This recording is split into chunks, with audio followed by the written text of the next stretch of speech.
ज्या काळामध्ये जगाच्या पाठीवर केवळ भगवा झेंडा फडकत होता,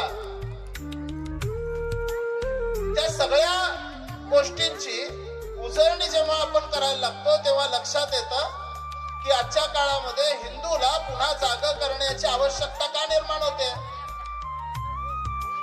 दया तिचे नाव पालन भूतांचे अनिक निर्दालन कंटकांचे, असं ज्या तुकोबारायांनी आपल्याला सांगून ठेवलं, त्या तुकोबारायांच्या थेट वंशजांच्या साक्षीनं आपण आज या सगळ्याचं थोडं चिंतन करण्याचा प्रयत्न करूया. एक काळ असा होता की ज्या काळामध्ये सगळ्या जगामध्ये सुसंस्कृत असा समाज निर्माण करण्यासाठी आमच्या भारत भूमीतून आमचे वीर गेलेले होते. आणि वीर केवळ गेले असं नाही, त्यांनी आपली प्रतिज्ञा केली होती, कृण्वंतो विश्वमार्यम, आम्ही सगळ्या जगाला सज्जन करू. आणि याच्यासाठी म्हणून त्यांनी संकल्प केलेला होता. हे सगळं जग आमचं कुटुंब आहे आणि या कुटुंबामध्ये जे जे मागे राहिले त्या सगळ्यांना आमच्या प्रवाहामध्ये घेऊन येऊ. भारताच्या वीरांनी जगाच्या पाठीवर हिंदू साम्राज्य उभी केली. आपण सगळेजण ज्या परकीयांच्या गुलामगिरीच्या जोखडामध्ये अजूनही वावरतो, ते जोखड उणे पुरे 700-800 वर्षांचे. मुसलमानी आक्रमण भारतामध्ये येऊन 700-800 वर्षांचा काळ आहे. इंग्रजांचं आक्रमण होऊन 150 वर्षांचा काळ आहे. तो 150-700-800 वर्षांचा काळ आम्हाला आमची सगळी ओळख पुसून टाकायला कारणीभूत ठरला. आपल्याला आपला इतिहास खूप वेळेला सांगितला जात नाही. तो इतिहास आहे, आम्ही या 700-800 वर्षांच्या पारतंत्र्याच्या इतिहासापूर्वी आमचे पूर्वज जगाच्या पाठीवर गेलेले होते. 1-2 शतक नव्हे, 1400 वर्ष. पुन्हा नीट ऐका, 1400 वर्ष आमच्या पूर्वजांनी जगाच्या पाठीवर भगवा झेंडा फडकवलेला होता. जगातला एकही देश असा नव्हता की ज्या देशामध्ये हिंदू साम्राज्य नव्हतं. आणि केवळ हिंदू साम्राज्य, आम्ही मोगलांच्या बाबतीत जसं आजही तो आघात घेऊन आम्ही जिवंत आहोत, इंग्रजांच्या बाबतीमध्ये अजूनही आमच्या अंतःकरणामध्ये काळवडलेला कालखंड आहे. हिंदू साम्राज्याच्या बाबतीमध्ये जगाच्या मनावर अशा पद्धतीची भावना नाहीये. उलट जग तो इतिहास अभिमानानं मिरवतोय. याची काही उदाहरणं आहेत की नाही?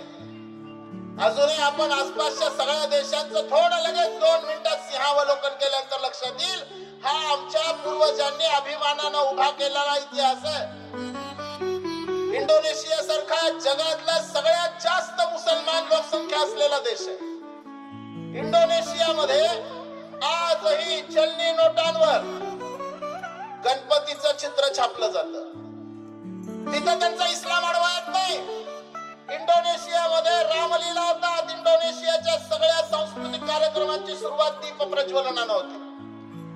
इंडोनेशियाच्या कोणाही राष्ट्रप्रमुखाला विचारा किंवा सामान्य नागरिकाला विचारा, तो सांगेल आम्ही आमचा उपासना मार्ग बदलला, पण आमचे पूर्वज, आमचे बापजादे बदलले नाहीत. आमचे बापजादे हिंदू होते, ते अभिमानाने मिरवतात. ते इतकंच नाही,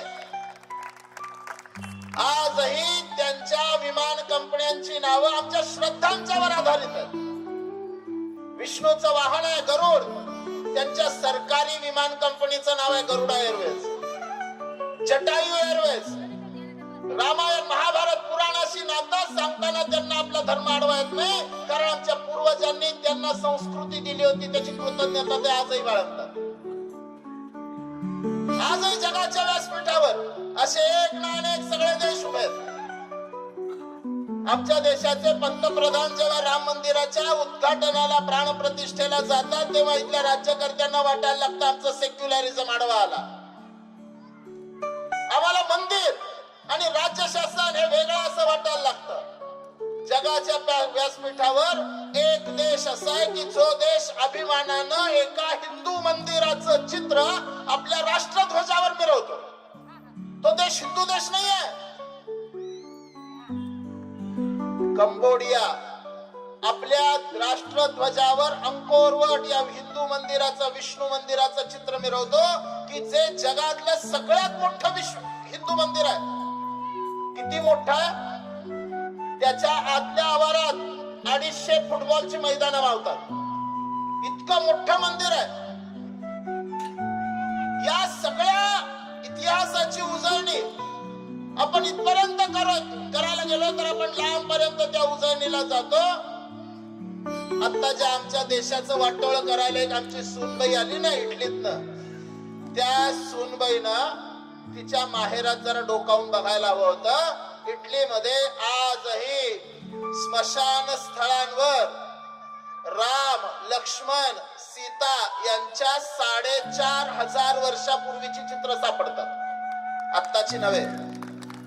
इटलीमध्ये अंत्यसंस्काराच्या वेळी रामाचं नाव घेतलं नाही तर आपल्या आत्म्याला शांती मिळणार नाही असं 4500 वर्षापूर्वी त्यांच्या पूर्वजांना वाटायचं.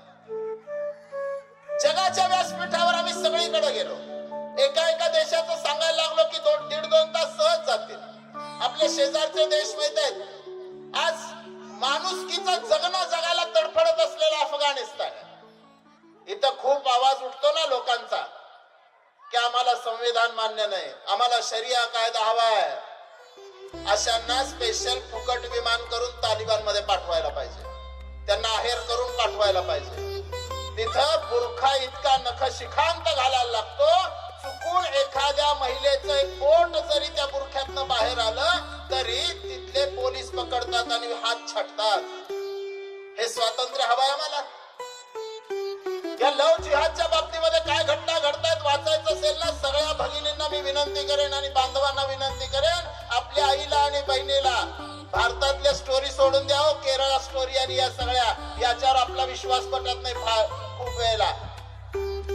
नॉट विदाउट माय डॉटर नावाचं एक आत्मचरित्र एका महिलेनं लिहिलंय की जी परदेशातली आहे, शिकलेली आहे, डॉक्टर आहे. तिचा नवरा तो तिला फसवून नेतो, इराणमध्ये नेतो. इराणमध्ये गेल्यानंतर आपल्या तान्ह्या मुलीसाठी म्हणून ती काय दिव्य करते बघा.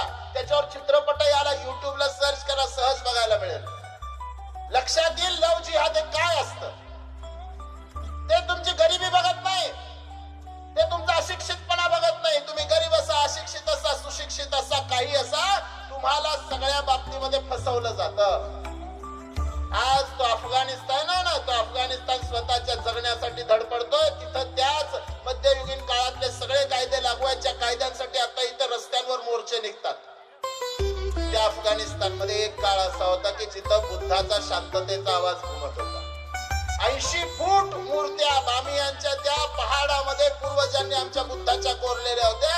90च्या दशकामध्ये हँड ग्रेनेड टाकून त्या नष्ट केलेल्या आपण सगळ्यांनी टीव्हीवर बघितलंय. तेच त्यांच्या तत्वज्ञानाला ते इतके कंटाळले की जेव्हा तालिबानी राजवट आली तेव्हा आपण सगळ्यांनी टीव्हीवर बघितलंय.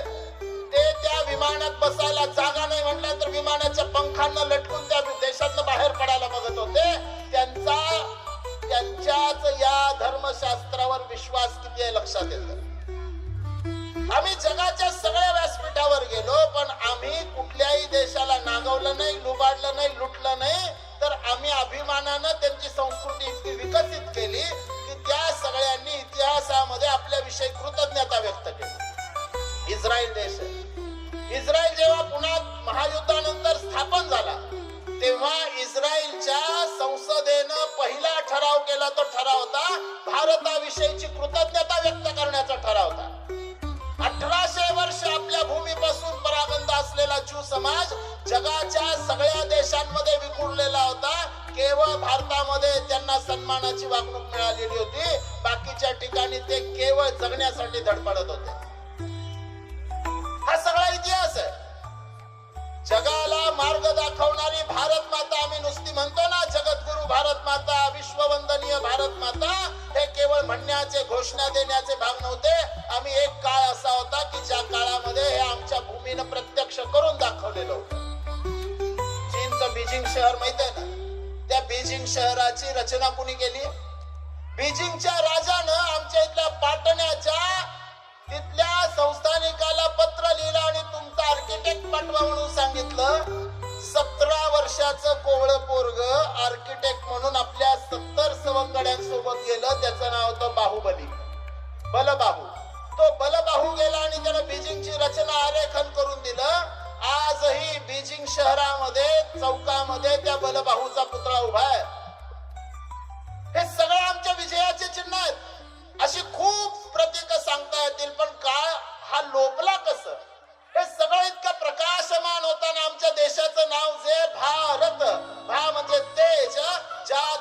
अंतरात्म तेज रथ म्हणजे सदोदित बाहेर पडत असा तेजोमय देश अचानक काळवंडला कधी? आम्ही गुलाम कधी झालो? आम्ही कृण्वंत विश्वमार्य म्हणणारे आम्ही त्या सुलतानाला आमचा देव कधी मानायला लागलो? त्याचं एकमेव कारण होतं इथला हिंदू समाज जेव्हा स्वतःची ताकद विसरला तेव्हा तो आपल्या देशाचंही भवितव्य त्याने अंधारात नेलं. हा हिंदू समाज कसा होता? वाघाच्या बछड्यासारखा होता. त्याने एक टरकाळी फोडली तर जंगल दणाणून निघत होत. कुणाची हिंमत नव्हती त्या जंगलात घुसायची. पण ते वाघाचा बछडा दुर्दैवानं लांडग्यांच्या नादाला लागला आणि लांडग्यांच्या नादाला लागून त्याला वाटायला लागलं की आम्ही लांडग्यांचीच औलाद आहे आणि म्हणून तो लांडग्यांसारखा वागायला लागला, शेळीसारखा मेंढरासारखा वागायला लागला. आपण वाघाची औलाद आहोत हेच विसरून जेव्हा जातो तेव्हा देश आपला इतिहास विसरतो. देश भविष्य घडवायचंय राहून जात. म्हणून 1925 साली जेव्हा स्वातंत्र्य अगदी दृष्टिक्षेपात होतं, आता स्वातंत्र्य मिळणार हे दिसत होतं, तेव्हा एका महापुरुषाच्या मनामध्ये एक विचार घोळत होता की जो महापुरुष सगळ्या मार्गांनी प्रयत्न करत होता, तो काँग्रेसमध्ये काम करत होता, मध्य भारताच्या काँग्रेस कमिटीचा सेक्रेटरी होता, तो क्रांतिकारकांच्या मध्ये काम करत होता. राजगुरु सुखदेव भगतसिंग नाव ऐकतो ना, त्यातला सुखदेवाचं भूमिगत असताना रक्षण करायचं काम त्यांनी केलेलं होतं. तो क्रांतिकार्यामध्ये इतका मोठा होता, अहिंसात्मक चळवळींमध्ये इतका मोठा होता की जो जेलमधनं सुटून आल्यानंतर मोतीलाल नेहरू, जवाहरलाल नेहरूंचे वडील, हे स्वागताला नागपूरला त्यांच्या घरी गेलेले होते. इतका मोठा सगळ्या क्षेत्रामध्ये काम केलेल्या नेत्याच्या मनामध्ये एकच विचार घोळत होता, आता स्वातंत्र्य मिळणार ही 100% गोष्ट आहे, काळ्या दगडावरची पांढरी रेघ आहे, पण हे स्वातंत्र्य ज्या हिंदूंना मिळणार तो हिंदू हे स्वातंत्र्य स्वीकारायच्या लायकीचा तयार आहे का? त्या हिंदूला अजून वाटतं की मुसलमान सोबत असल्याशिवाय स्वातंत्र्य मिळवता येत नाही. त्या हिंदूला वाटतं की इंग्रज आले ते आमच्यावर उपकार करायसाठी आले. त्या हिंदूला वाटतं की आमचा इतिहास हा सगळा मागासलेला इतिहास आहे. हा हिंदू समाज स्वतःच्या आत्मविश्वासाच्या बळावर जोपर्यंत उभा राहत नाही तोपर्यंत स्वातंत्र्य मिळणं ही केवळ राजकीय परिवर्तन होईल, हा देश नाही बदलणार. म्हणून 1925 साली त्या महामानवानं संघाची स्थापना केली, ते होते डॉक्टर केशव बैराम हेडगेवार. 100 वर्षांचा हा प्रवास आहे.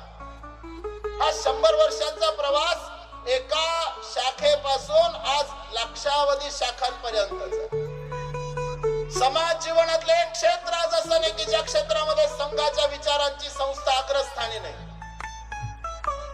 सगळ्यात मोठी कामगार संघटना भारतातली नव्हे जगातली भारतीय मजदूर संघ आहे. सगळ्यात मोठी विद्यार्थी संघटना अखिल भारतीय विद्यार्थी परिषद आहे. सगळ्यात मोठी आध्यात्मिक क्षेत्रामध्ये काम करणारी संघटना विश्व हिंदू परिषद आहे. अशा 40हून अधिक क्षेत्रांमध्ये हिंदुत्वाचा विजय पताका घेऊन आज 100 वर्षांच्या टप्प्यावर संघ आलेला आहे. आज दुसऱ्याही गोष्टीचं एक स्मरण करण्याचा दिवस आहे. आपल्यापैकी काही जणांना माहित असेल नसेल तर मुद्दाम समजून घ्या. बरोबर 100 वर्षांपूर्वी संघाची स्थापना झाली, त्याच वेळी 100 वर्षांपूर्वी राष्ट्रविघातक शक्तींचं पाऊल भारतात पडलेलं होतं. लाल बावटा घेऊन कम्युनिस्ट विचार भारतामध्ये रुजलेला होता. भारतीय कम्युनिस्ट पार्टीची स्थापना झालेली होती. त्याचे वेगवेगळे तुकडे होत गेले, मार्क्सवादी लेनिनवादी असं करत करत एक गट असा झाला की ज्या गटाला वाटायला लागलं या देशामध्ये रक्तरंजित क्रांती केल्याशिवाय आम्हाला रशिया सारखी चीन सारखी आमची स्थापना करता येणार नाही. तो माओवादी गट झाला आणि माओवादी गटानं इथं केवळ बंदुकीमधून भाषा बोलली जाईल हे ठरवलं. पशुपती ते तिरुपती हा लाल कॉरिडॉर तयार करायचं स्वप्न बघितलं आणि त्याचे चटके आपण सगळ्यांनी अनुभवले. या नक्षलवादानं अंतर्गत धोका इतका निर्माण केला की आमचे वनवासी बांधव, आमचे आदिवासी बांधव, त्यांना अनंत अत्याचारांना सामोरं जावं लागलं. केवळ पोलिसाचा हस्त काय असा संशय आला तरी भर चौकात आमच्या वनवासी बांधवाला फरफटत आणलं जायचं, गोळ्या घातल्या जायच्या, दगडानं ठेचलं जायचं, त्याच्या शरीराचे तुकडे तुकडे केलं जायचं आणि तिथंच कावळ्या गिधाडांना ते टोचायला शरीर टेकवलं जायचं. इतकी मानवी विटंबना जगाच्या इतिहासात कुठेही नाही. बंधूंनो, आपण सगळेजण आज त्या ऐतिहासिक दिवसाचे साक्षीदार आहोत की ज्या ऐतिहासिक दिवशी आपल्या देशातला हा नक्षलवाद माओवाद मृत्यूची घंटा वाजवत आज संपलेला आहे. 31 मार्च 2026 ही भारताच्या इतिहासातली सगळ्यात सुवर्णाक्षरानं लिहिण्याची तारीख आहे की ज्या दिवशी बंदुकीच्या आधारावर दहशतीच्या आधारावर लाल बावटा फडकवत दहशत उभी करणाऱ्यांचा नाश झालेला आहे. आज नक्षलवाद शिल्लक नाही, पण नक्षलवाद शिल्लक नाही हे अर्ध विधान आहे. मगाशी हर्षाताईंनी एका रावणाचा परिचय करून दिला. दुर्दैवानं आमच्या हिंदू समाजासमोर असे रूप बदलणारे अनेक रावण एकाच वेळी आमच्यावर येऊन तुटून पडले. एक आहे तो मगाशी सांगितला त्यांनी, मध्ययुगात जगणारा, अजूनही शरिया कायद्याला चिकटून राहणारा आणि तिथं खोमेनी मेला तर घरातला बाप मेल्यासारखं धाय मोकलून रडणारा आमचा समाज इथं उभा आहे. दुसरा एक राक्षस आहे जो आता जंगलात संपलाय, तो आमच्या सगळ्यांच्या घराच्या आसपास कुठंतरी भटकतो रूप बदलून. हा जो माओवाद आहे ना, तो बंदुकीच्या आधारानं संपलाय, तो बंदुकीच्या आधारानं 100% संपलाय. पण तो शहरी नक्षलवादाच्या रूपानं, विचारांच्या रूपानं आपल्या आसपास सगळीकडे आहे. आपल्याला रूप त्याची सापडतात की नाही? 2-4 उदाहरणं देतो, लक्षात येईल. बंधूंनो, ज्याला त्या साधूच्या वेशामध्ये असलेला रावण दिसतो त्या सीतेचं रक्षण होतं. जो त्या साधूच्या वेशातल्या रावणाला साधू समजण्याची घोडचूक करतो त्याचं अपहरण होणार हे नक्की आहे. आणि आता आपल्या अपहरणाला वाचवायला कुणी हनुमंत राम आता पुन्हा येणार नाही, आम्हालाच शत्रू ओळखायला लागणार आहे. 1 जानेवारी 2020 सगळीकडे बोर्ड लागलेले होते. ते बोर्ड होते, जाती अंताची लढाई, एल्गार परिषद, चलो शनिवार वाडा. त्या बोर्डाने आम्हाला वाटलं हे काय चाललंय भानगड. हळूहळू आपलं गांभीर्य लक्षात यायला लागलं. शनिवार वाड्यावर मोठी परिषद भरली. कोळशापेक्षा काळा असणारा एक तिथला न्यायाधीश सुद्धा तिथं भाषण आयोजनाच्या समितीत होता. त्या सगळ्या एल्गार परिषदेनंतर कोरेगाव भीमाच्या इथं दंगल झाली. या दंगलीमध्ये आपल्याला लक्षात येतं की या देशामध्ये अराजकता माजवायचा प्रयत्न झाला. आपल्या सुदैवानं तो फार यशस्वी झाला नाही. नेमकं काय घडलं होतं? ज्या कोरेगाव भीमाला डॉक्टर बाबासाहेब आंबेडकरांनी एकदाच आयुष्यामध्ये भेट दिली होती आणि आपल्या भाषणामध्ये स्पष्ट सांगितलेलं होतं, कोरेगाव भीमा हे भारतीयांनी अभिमानानं मिरवण्याचं स्मारक नाही. आमचे बंधू, आमचे बांधव इंग्रजांच्या बाजूने लढत होते, हे कुठल्याही देशप्रेमी नागरिकांना मिरवण्याची गोष्ट नाही. पण इंग्रजांनी महार रेजिमेंट बंद केली, महारांना सैन्यामध्ये भरती करायचं बंद केलं. पुन्हा एकदा महारांना सैन्यात भरती करून घ्या, कारण रोजी रोटीचा प्रश्न उभा राहिला. म्हणून आम्ही पराक्रमी होतो हे दाखवायला ते आयुष्यात एकदाच केले. झालं, कोरेगाव भीमाचा इतिहास सुरू झाला. मग 50 विरुद्ध 100, 500 विरुद्ध 200, 500 विरुद्ध 2000, 20,000 पाहिजे तो इतिहास रचायला लागले. आमच्या कळंबी जवळ, आपलं कळंबीचं गाव आहे ना सिद्धनाथमार, त्याचा आणि त्या कोरेगाव भीमाचा दुरूनही संबंध नाही. त्याला तिथं इतिहासामध्ये पात्र म्हणून उभं केलं, त्याचे पोस्टर लागले. आणि परिस्थिती काय आहे? हिंदू समाजाचाच एक घटक हिंदू समाजाच्या दुसऱ्या घटकाच्या विरोधात उभा आहे. हे आंबेडकरी चळवळीनं उभं केलेलं नसतं, हे असतं कम्युनिस्टांचं कारस्थान. आमचा बंधू तिथं बळी पडलेला असतो, त्याला कुठंतरी छोटी अस्मिता जागवलेली असती, त्याला वाटतं हाच आमचा इतिहास आहे. हल्ली शाहू फुले आंबेडकरांच्या वारसदारांना दुर्दैवानं आपल्या वारशामध्ये कुणाकुणाची भेळ मिसळ चालली कळत नाही. फातिमा शेख कधी नाव ऐकलंय? आम्ही पहिली शिक्षिका आद्य क्रांती ज्योतिबा आणि त्यांची सावित्रीबाई यांचीच आठवण ठेवतो ना. फातिमा शेख नावाचं एक पात्र इतिहासामध्ये उभं राहिलं. कधी उभं राहिलं? ज्योतिबांनी आपल्या बायकोला आजारी असताना एक पत्र लिहिलंय. त्या पत्रामध्ये लिहिलंय ती फातिमा कुरकुर करत नसेल, एवढंच आहे बरं का. त्यांच्या अख्ख्या साहित्यात फातिमा शेख होती का अब्दुल्ला होती का काय होतं काही माहित नाही. ती फातिमा त्यांच्या घरी कामाला होती का शेजारणी होती का काय होती काही माहित नाही, संबंध नाही त्यांच्या कुठल्याही साहित्य. झालं फातिमा गेलं, मिळालं की फातिमाला आडनाव चिकटवलं शेख, तिचं चित्र तयार केलं, ते सावित्रीबाईवर केलं. आता तर परिस्थिती अशी झाली की सावित्रीबाईंचा आद्य शिक्षिका म्हणून जाणारा पुरस्कार बाजूला सारला गेला. आता आद्य शिक्षिका झाली आमची फातिमा शेख. हे कम्युनिस्ट चळवळीचं षडयंत्र आहे. आमचा इतिहास पाहिजे तसा घुसडला जातो.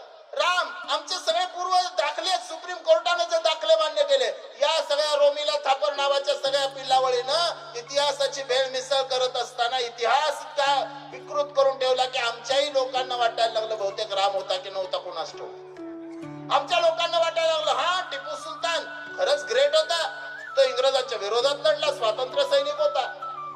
आमच्याच लोकांना वाटायला लागलं की अरे औरंगजेबना बरा होता की काय, त्याच्या थडग्यावर जाऊन डोकं टेकवलं तर बिघडतंय. अफजल खानावर शिवाजी महाराजांनी त्याचं थडगं बांधलं तर आपल्याला काय अडचण आली.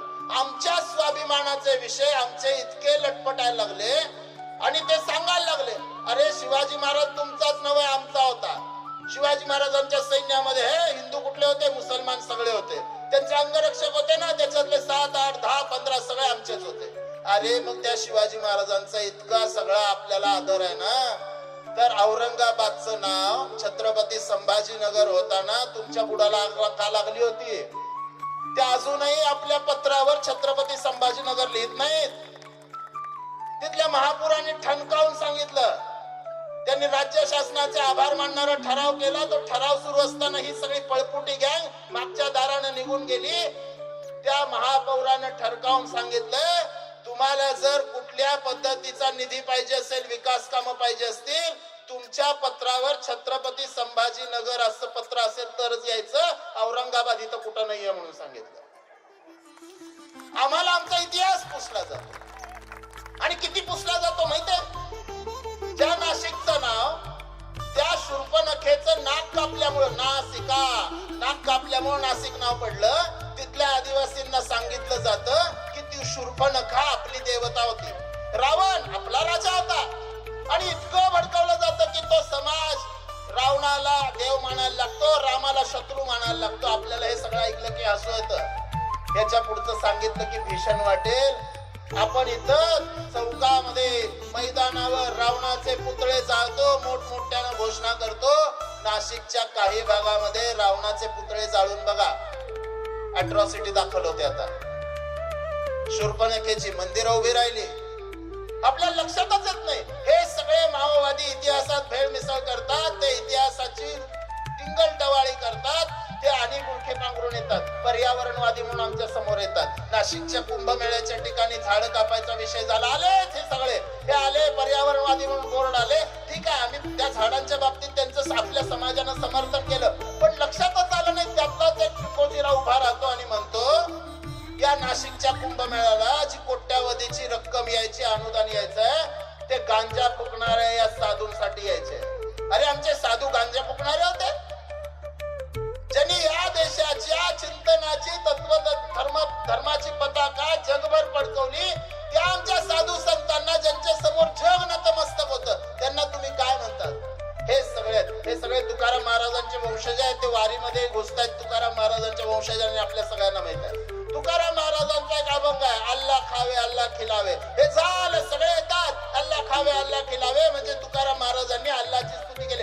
अरे त्या अभंगाचा नीट अर्थ बघा. तुकाराम महाराज म्हणतात अरे त्या अल्लाच्या नावानं तू करतोस ना, तो खायला घालतो म्हणून तू दारू तोळत पडलास. त्या मौलवाल्या सांगतात असं असेल तर त्या अल्ला तुझ्या कामाचा यायचा नाही, तू लाख हरिभर भजनाच्या नादाला. आम्हाला अर्धवट काहीतरी सांगतात. आमच्याकडं वारी निघाली की महाराष्ट्र शासनाने एक चांगला GR काढला की वारी मार्गामध्ये जेव्हा ती वारी असेल त्या गावांनी मांसाहार बंदी पाळावी. आमच्यातल्या शहरी नक्षलवादामध्ये आपल्याच सांगलीतली विदुषी आहे की जी दिल्लीमध्ये तिनं खूप मोठं गाजलेलं भाषण केलं म्हणे. त्या विदुषीनं त्याच्यावर स्टेटमेंट केलं की हे वारकरी पंथाला शोभतं का कुणी काय खावं आणि कुणी काय खाऊ नये हे सांगणं. त्या वारीच्या मार्गामध्ये आमचे भक्त सगळेजण खूप मोठ्या मनानं अन्नछत्र उभं करतात. तो आमच्या धर्माचा भाग आहे. तीच तीच विदोषी म्हणते अशी अन्नछत्र म्हणजे फुकट पिलावळ सांभाळल्यासारखं आहे. हे काही वारकरी संप्रदायाचं लक्षण नव्हे. अरे कोण सांगतं? जे देव मानत नाहीत ते, जे आमची संत परंपरा मानत नाहीत ते, त्यांनी सांगायचं, त्यांनी शहाणपण शिकवायचं आम्हाला. हा मार्क्सवादी विचार आपल्याला समजून घ्यायला लागेल. तो कधीतरी मानवतावादी म्हणून येतो, कधीतरी पर्यावरणवादी म्हणून येतो, कधीतरी धर्मरक्षणाच्या माध्यमातून येतो. तो चेहरे बदलून येणारा राक्षस आहे. याला वेळीच ओळखलं नाही तर तो घरात येतो, आपल्याला घरात सकट उचलून नेतो. पुढचा एक शत्रू आहे, मगाशी ताईंनी ज्याचा उल्लेख केला जाता जाता, तो शत्रू आहे पांढरे डगले घालून येणारा बुवा फकीर. तो वाटतो सेवेच्या आमिषानं आलेला आहे. आत्ताच 8-15 दिवसांपूर्वी कौलापूरचं जिथं विमानतळ प्रस्तावित आहे तिथे एक मोठी 3 दिवसाची परिषद भरवणार होते. काय होतं, ते चेन्नई मधनं येणारा दिवाकरण नावाचा एक फादरी येणार होता. त्यानं असा दावा केला होता की तुमचा ब्लड कॅन्सर आहे, मी नुसती प्रार्थना म्हणेन तुमचा ब्लड कॅन्सर दूर होईल. आमच्या सिद्धिविनायक हॉस्पिटल समोर एक खोकं टाकून द्यायला पाहिजे होतं त्याला. अरे काय फसवताय तुम्ही आमच्या समाजाला? आणि ज्या समाजातला घटक शोषित वंचित आजारपणानं पिळलेला मृत्यू समोर दिसतोय त्याला तुम्ही धर्मांतरित करण्याचं षडयंत्र लागतंय. हा शत्रू सुद्धा समजून घ्यायला लागेल. आणि चौथा एक शत्रू आहे, तो शत्रू आहे पैशाच्या बळावर आम्हाला पाहिजे तसं वागायला लावणारा. तो मार्केट फोर्सेस. तो लक्षात येत नाही खूप वेळेला. आपल्या लक्षात येईल नेपाळमध्ये तरुणांनी आंदोलन केलं, बांगलादेशमध्ये तरुणांनी आंदोलन केलं, श्रीलंकेमध्ये अशीच आंदोलन उभी राहतात. अशी आंदोलन अचानक कुठली उभी राहतात? आपल्याकडेही आदल्या महिन्याभरामध्ये त्या चौकामध्ये उपोषण करणाऱ्याला त्या गावातलं कुत्र विचारत नव्हतं. त्याला आम्ही लगेच महाराष्ट्राचा हिरो करून टाकला. 1.5-2 लाख त्याच्या मागे लोक यायला लागले, जीपा ट्रक सगळं भरून यायला लागले. अरे एका दिवसात कुठनं उभं राहतं, कुठनं पैसा आला, त्याची चौकशी झाली थोडीच. हा सगळा पैसा परकीय षडयंत्राचा भाग आहे की जो आमचा समाज तुकड्या तुकड्यांमध्ये विभागायला कारणीभूत ठरतो. आज महावीर जयंती आहे. महावीर जयंती आपण या निमित्ताने स्मरणात ठेवलं पाहिजे. भगवान महावीर असतील, तथागत गौतम बुद्ध असतील किंवा प्रभू श्री रामचंद्र असतील, ते एकाच इक्ष्वाकू कुळातले होते. 24च्या 24 तीर्थंकर त्याच इक्ष्वाकू कुळातले होते जो रघुकुल रीत सदा चली आई, प्राण जाय पर वचन न जाई म्हणत होता. त्यातले 5 तीर्थंकर तर त्या अयोध्येत जन्माला आलेले होते. आज सांगितलं जातं जैन तुम्ही वेगळे आहात, लिंगायत तुम्ही वेगळे आहात, बौद्ध तुम्ही तर हिंदू नाहीच आहात. आणि मग हिंदू राहिला कोण? किराणा मालाच्या दुकानात जावं, रवा घ्यावी, साखर घ्यावं, तूप घ्यावं, तेल घ्यावं, सगळं घ्यावं आणि त्या दुकानदाराला विचारावं 1 किलो किराणा द्या. तो आपल्या तोंडाकडे बघत बसेल. किराणा मालाचं दुकान आहे पण तिथं किराणा विकत मिळत नसतो. हिंदूंच्या दुकानामध्ये मराठा आहे, जैन आहे, लिंगायत आहे, चांभार आहे, साळी आहे, माळी आहे, सगळ्यात. पण हिंदू नाही, दुर्दैव आहे. आणि हे सगळं षडयंत्र रचलं जातं. तुम्हाला छोट्या छोट्या अस्मितांच्या आधारानं उभं केलं जातं. तुम्ही वेगळे आहात हे सतत सांगितलं जातं. मग कधीतरी प्रलोभन दाखवलं जातं, लिंगायत तुम्ही वेगळे लिंगायत म्हणून उभे राहिला तर तुम्हाला अल्पसंख्य दर्जा मिळेल. बौद्ध त्यांच्या भाषेत भाषांतरित केलेली भगवद्गीता अभिमानानं घेऊन जातात. हिंदुत्वाची विजय पताका इतकी मोठी आहे की काही वर्षांपूर्वी बराक ओबामा आपल्या देशाला भेट द्यायला आलेले होते. बराक ओबामांनी संयुक्त सभेमध्ये आपल्या संसदेच्या भाषण करताना सांगितलं, मला जेव्हा जेव्हा कुठले प्रश्न सतावतात तेव्हा मी भगवद्गीता काढून बघतो.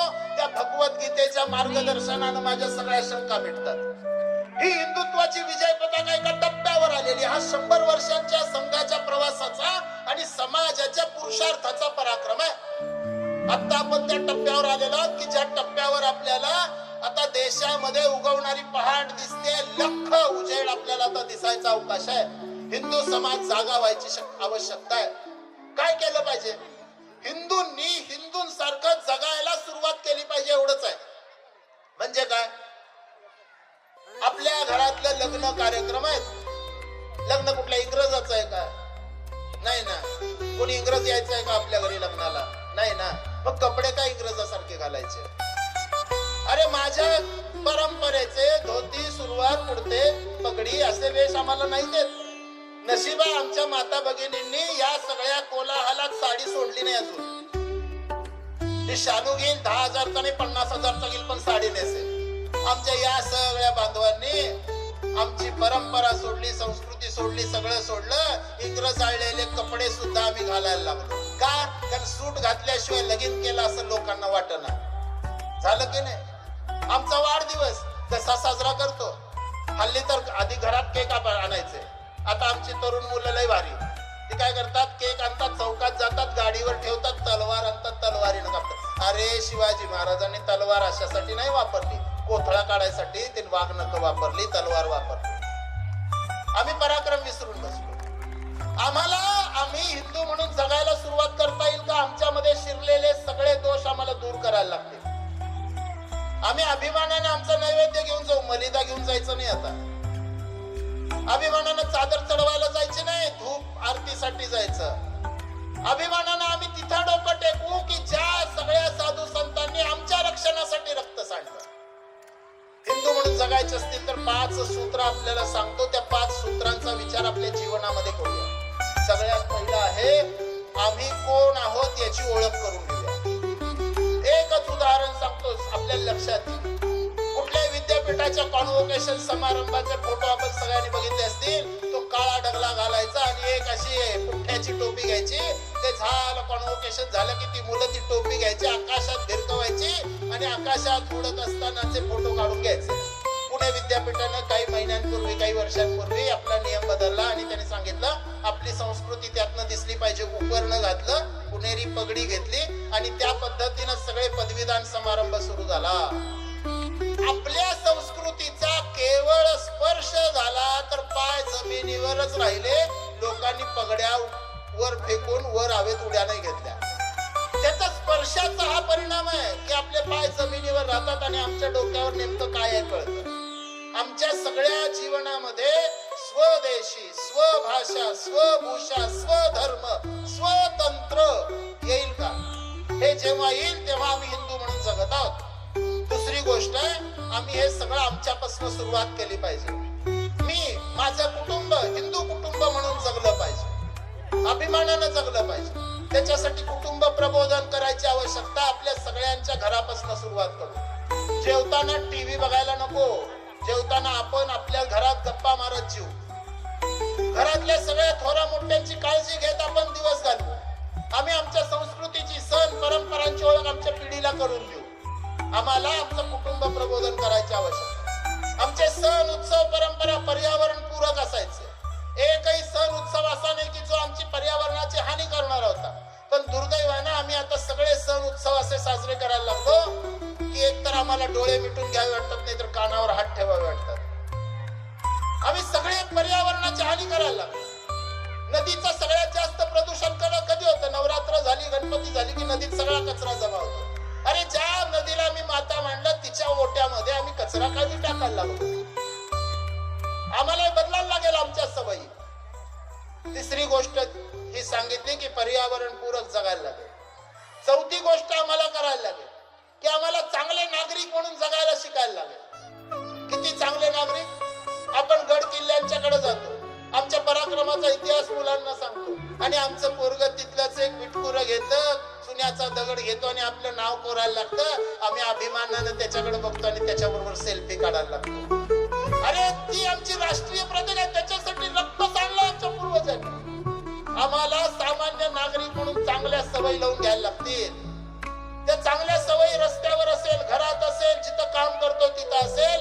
ज्याच्याकडं पैसे नडलेला आहे, दुखलेला आहे, त्याच्याकडनं लाच मागताना शरम कशी वाटत नाही? त्याच्या आपला पगार मिळत असताना लाच मागतो, याचा अर्थ आपण केवळ आपल्या घरच्यांशी द्रोह करत नाही, आपण आपल्या देशाशी द्रोह करतो. त्या वाल्या कोळीच्या वाल्मिकीची गोष्ट माहित आहे ना? ते सगळे कुटुंबीय त्याच्या पापामध्ये सहभागी आहेत का असं विचारल्यानंतर त्या वाल्या कोळीने आपल्या एकेकाला घरातल्या विचारलं, मुलाला विचारलं, बहिणीला विचारलं, आईला विचारलं, बायकोला विचारलं. त्यांनी सांगितलं तुझ्या पापामध्ये आम्ही सहभागी नाही. तेव्हा तो वाल्याचा वाल्मिकी झाला. आमच्या अंतःकरणामध्ये जो वाल्याचा गुण आहे ना, तो केवळ दान धर्म करून वाल्मिकी होणार नाही. आम्ही स्वतः बदलायला लागेल, आदर्श नागरिक म्हणून जगायला सुरुवात करायला लागेल. आणि सगळ्यात शेवटची आणि सगळ्यात महत्वाची गोष्ट आहे, आमच्यामध्ये असलेल्या सगळ्या भिंती आम्हाला पाडून टाकायला लागतील. जातीच्या अस्मितेच्या भिंती आहेत, पै पावणेपणाच्या भिंती आहेत. हा श्रीमंत, हा गरीब, हा मराठी, हा गुजराती, हा कन्नड, हा लिंगायत, हे सगळे भेद आहेत. हेच भेद आमच्या विनाशाला कारणीभूत आहेत. जोपर्यंत मनामध्ये भिंती उभ्या आहेत तोपर्यंत देश प्रगती करणार नाही. समरसतेचा व्यवहार, आम्हाला जगण्याचा व्यवहार करता यायला पाहिजे. आणि आमच्या परंपरेमध्ये तो होता. दुर्दैवानं आम्ही तो विसरून गेलो. आपल्या गावगाड्यात असलेल्या, खेडेगावात असलेल्या आपल्या सगळ्या आधीच्या पिढीला जाऊन विचारा, त्यांच्या घरी ज्यांचे ज्यांचे संपर्क होते, कुणी दूध घालायला येत होतं, कुणी धान्य घ्यायला येत होतं, कुणी व्यापाराला येत होतं, वेगवेगळ्या कारणांनी येणाऱ्या कुणाच्या घरी आपण मडकी सुगडी घ्यायला जात होतो, त्या सगळ्यांशी केवळ पैशाचा व्यवहार नव्हता. त्यांच्या घरामध्ये चाललेल्या सुखदुःखांची सगळी ओळख आपल्या घरामध्ये असायची. आणि ती ओळख इतकी होती की अण्णाभाऊ साठेंच्या कथेमध्ये विष्णू कुलकर्णी पंत हे पात्र होतं की जे गावाच्या रक्षणासाठी छाती पुढं करून उभं होतं. तिथं जातपात बघितली जात नव्हती. आज आम्ही सगळेजण जातीपाती तितके अडकून पडलो की आम्हाला हिंदू म्हणून असलेली ओळख संपून गेली. या 5 गोष्टींचा विचार आम्ही जगण्यात करणार आहोत की नाही? जर करणार नाही तर केवळ घोषणा देऊन उपयोगाच्या नाहीत. या 5 गोष्टी जीवनाचा भाग तयार करू तर हिंदू आहे त्यापेक्षा जास्त गतीनं पुढे जाईल. 100 वर्षांचा प्रवास आहे, त्या प्रवासामध्ये कळस दिसू लागलाय. पुढच्या 10 वर्षांमध्ये आम्हाला त्या परमेश्वराचं दर्शन करायचंय की ज्या परमेश्वराला जग भारत माता म्हणतो, ज्या परमेश्वराला आमच्या हृदय सिंहासनावर आम्हाला विराजमान केलं, ज्या परमेश्वराला त्या जगाच्या सिंहासनावर उभं करायचंय. आम्हाला अधिक गतीनं काम करायला लागेल. म्हणून हिंदू संमेलनाच्या निमित्तानं आपण सगळ्यांनी संकल्प करूया की हा जो 100 वर्षांचा प्रवास आहे तो अधिक गतीनं करण्यासाठी आपण सगळेजण सहभागी होऊया. काय करता येईल तेवढं सांगतो. एक गोष्ट करता येईल. पहिली गोष्ट, जिथं जिथं शक्य आहे तिथं तिथं थेट संघाच्या कामामध्ये सहभागी व्हा. थेट संघाच्या प्रशिक्षण वर्गाला जा. थेट संघाचे पदाधिकारी म्हणून काम करायला सुरुवात करा. ज्यांना यात अडचण असेल, वेळेची समस्या असेल, त्यांनी आपण ज्या क्षेत्रात काम करतो त्या क्षेत्रात असलेल्या संघटनेमध्ये आपण काम सुरू करा. जे कोणी कामगार असतील कारखान्यामध्ये त्यांनी भारतीय मजदूर संघाचं काम सुरू करा. जे शिकत असतील मुलं ते विद्यार्थी परिषदेचं काम सुरू करा. जे कोणी कलाकार असतील त्यांनी संस्कार भारतीचं काम सुरू करा. आपल्याला ज्या क्षेत्रात आवडतं त्या क्षेत्रात देशाचा विचार घेऊन काम करणाऱ्या कामामध्ये थेट सहभागी व्हा. ज्यांना लगेच हे सुद्धा शक्य नाही त्यांना शेवटचा 3रा मार्ग आहे, याच्यात आता सुटका नाही. आपल्या आसपास तळमळीनं, प्रामाणिकतेनं, सच्चाईनं समाजाचं काम करणारी खूप मंडळी आहेत की जी छोट्या छोट्या संस्थेच्या माध्यमातून काम करतात. त्या सगळ्यांची ताकद तरी आपण वाढवा. आज आता असा वेळ आहे की मी, माझं घर, माझी नोकरी, माझं कुटुंब म्हणून बंदिस्त व्हायचा काळ नाही. आज आम्हाला सगळ्यांना देशासाठी काही ना काहीतरी वेळ द्यायला लागेल. ज्या दिवशी मी 24 तासापैकी कमीत कमी 1 तास देशासाठी नाही दिला त्या दिवशी जेवण करण्याचा अधिकार मला नाही. ज्या दिवशी मी समाजाचा विचार नाही केला त्या दिवशी स्वस्थतेनं झोपण्याचा मला अधिकार नाही. असा विचार जोपर्यंत हिंदू समाज करणार नाही तोपर्यंत हिंदू समाज देशाचं भवितव्य उभं करणार नाही. कारण सुरुवातीलाच बघितलं, हिंदू जगेगा तो देश जगेगा, देश जगेगा तो विश्व जगेगा. आम्हाला जग पुन्हा उभं करायचंय. आम्हाला जाग व्हायची वेळ आहे. आपल्या सगळ्यांना कळकळीची विनंती आहे, आपण सगळ्यांनी या मोठ्या यज्ञ कार्यामध्ये आपल्या सगळ्या कर्तृत्वाची समिधा अर्पण करूया. आमच्या पूर्वजांनी जे सगळं उभं केलं त्याच्यामध्ये आपल्या कर्तृत्वानं पुरुषार्थ गाजवूया. आमच्या पूर्वजांना अभिमान वाटेल असं आमचं भवितव्य घडवूया. आमच्या भावी पिढ्यांनी म्हटलं पाहिजे की आमच्या पूर्वजांनी आमच्या हातामध्ये भारत मातेचं सोन्याचं सिंहासन उभं करून दाखवलं, त्याचे वारसदार आम्ही आहोत. बांधवांनो, एकदा घोषणा देऊया आणि घोषणेतनं हा संकल्प व्यक्त करूया. या घोषणा देत असताना अंतःकरणामध्ये सगळ्यांना विनंती आहे, अंतःकरणामध्ये एक दृढ निश्चय करूया, आजपासून केवळ आणि केवळ हिंदुत्व, देश, धर्म याच्याशिवाय माझ्या जीवनाचा अन्य मार्ग नाही. दररोजचा किमान 1 तास मी देशासाठी द्यायचा संकल्प करेन. करायचा ना संकल्प? हात मुठी वळूया, दोन्ही हात वर करूया, ताकद आपली सगळी आपल्या मनगटात एक वाटूया. बोलो भारत माता की, बोलो सब साधु संतन की, बोलो सभी देव देवताओं की, बोलो हिंदू धर्म की. धन्यवाद. मंगल